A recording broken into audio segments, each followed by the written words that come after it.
Mia had spent the morning tending to her small but meticulously maintained garden, savoring the rare moments of peace before diving into her favorite hobby, restoring the vintage motorbike her grandfather had left her. There was a unique satisfaction in polishing the chrome, adjusting the engine, and watching it gleam under the sunlight. Today, she had planned hours of uninterrupted focus in her garage, a sanctuary away from the chaos of the outside world. But as she approached the garage, her heart sank. There it was, Karen Whitmore, the notorious HOA president, had parked her oversized SUV squarely in front of Mia's garage door. Karen leaned against the vehicle with her signature smug grin, a mixture of entitlement and amusement, as though she owned not just the street, but the neighborhood itself. "You've got to be kidding me," Mia muttered, gripping the garage handle. This was far from the first time Karen had interfered with her property. Over the years, the woman's arrogance had escalated from petty remarks to outright obstruction. Calling the HOA or the police would have been futile. They rarely acted in favor of homeowners like Mia. But this time, Mia decided the balance of power would shift. Karen tilted her head, eyes glinting with self-satisfaction. "You know, I think this belongs to me now," she said, with a laugh. "I like your little garage space. Might as well claim it." Her tone was deliberately condescending, designed to make anyone nearby feel small. Mia, however, was done feeling small. She retreated to her garage and opened a heavy-duty toolbox left by her grandfather, which contained not just wrenches, but a sturdy winch system.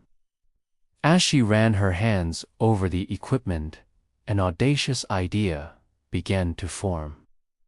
Karen's hubris had a blind spot.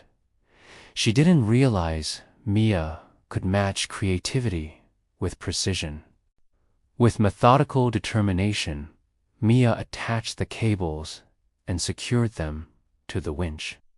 She ensured every strap and connection was safe, knowing that one misstep could turn this plan into disaster. Once satisfied, Mia contacted a friend who owned a small helicopter used for aerial photography. Within the hour, the pilot hovered above the neighborhood, prepared to execute Mia's unconventional plan.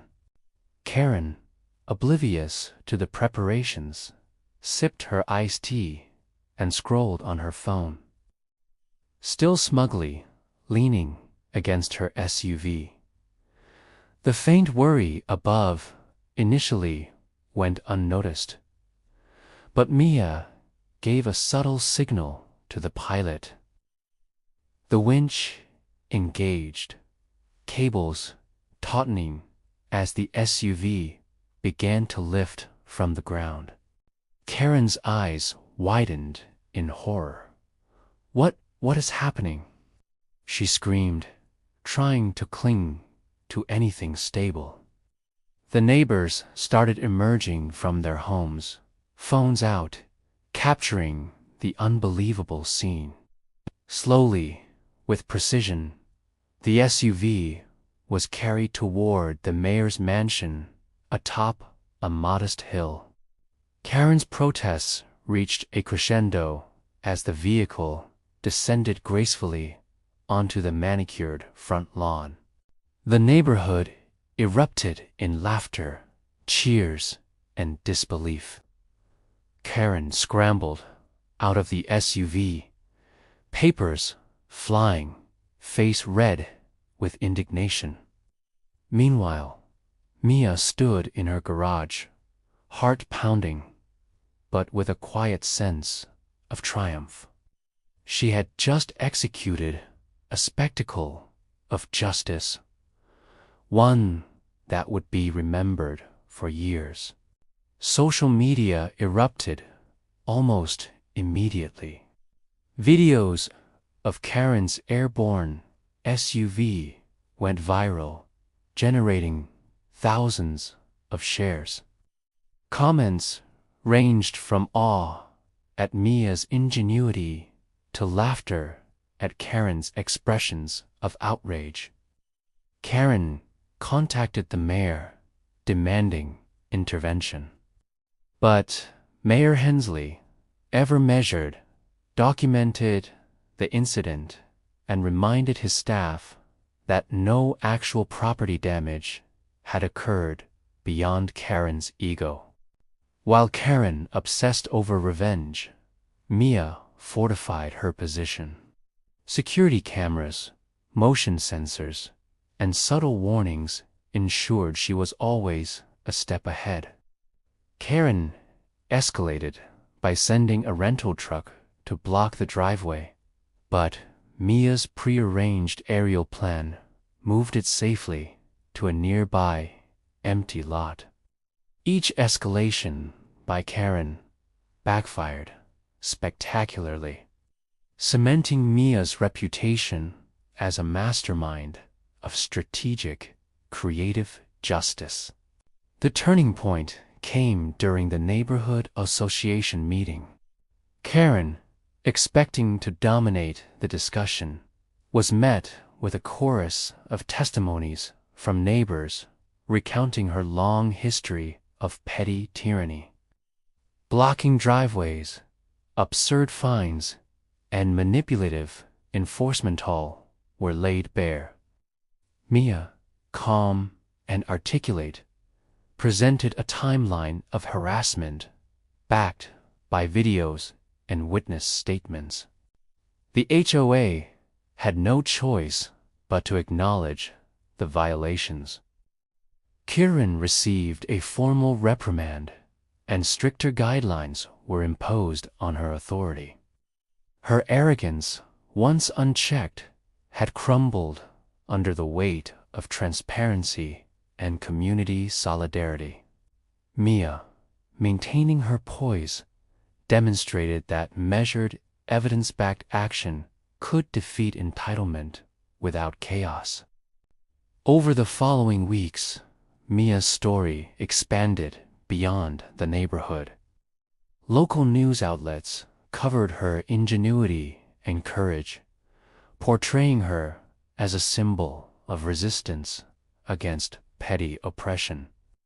Her garage became a hub of fascination for neighbors, young and old. Drawn by both her technical skill and her strategic brilliance.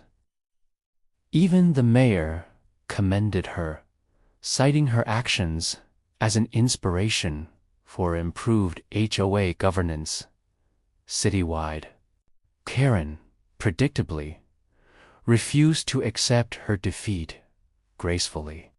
She launched online attacks and attempted to discredit Mia, but each attempt only amplified Mia's legend.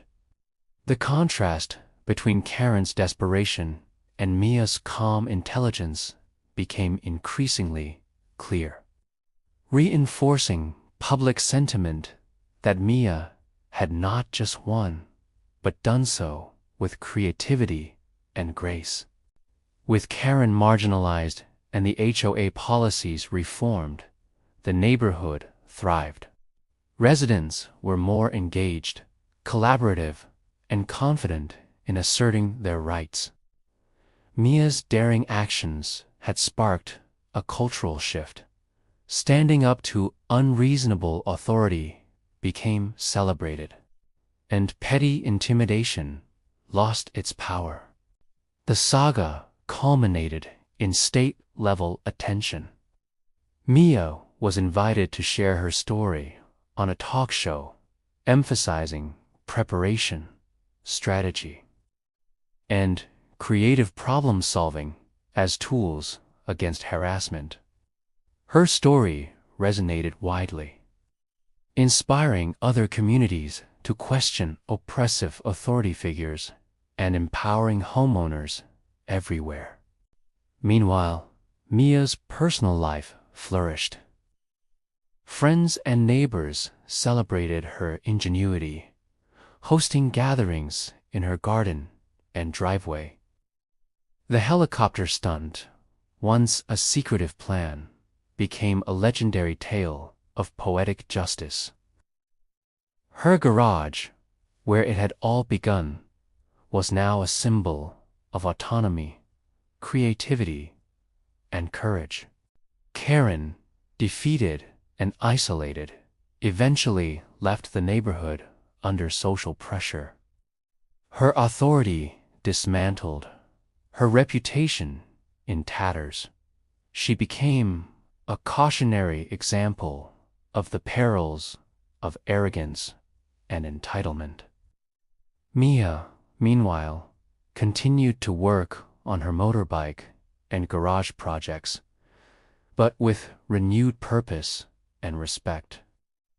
She had not just protected her property, she had reshaped the community's culture, inspiring fairness, courage, and ingenuity.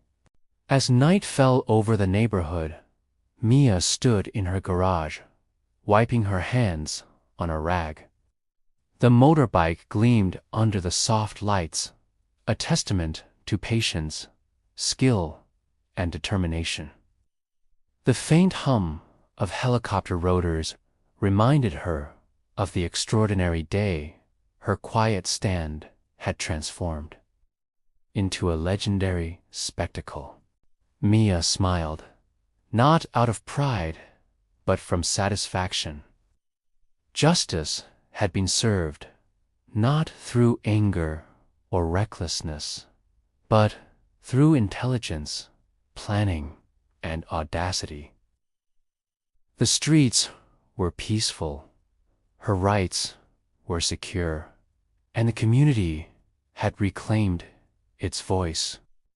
The echo of Karen's protests had faded into memory, replaced by laughter, camaraderie, and admiration for a young woman who had dared to defend her space.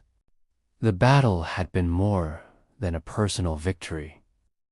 It had been a lesson in courage, strategy, and standing firm against entitlement.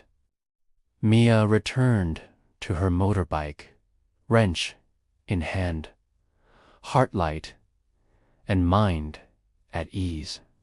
She had won for herself, for her neighbors, and for the principle that no one could bully a community when faced with ingenuity and determination.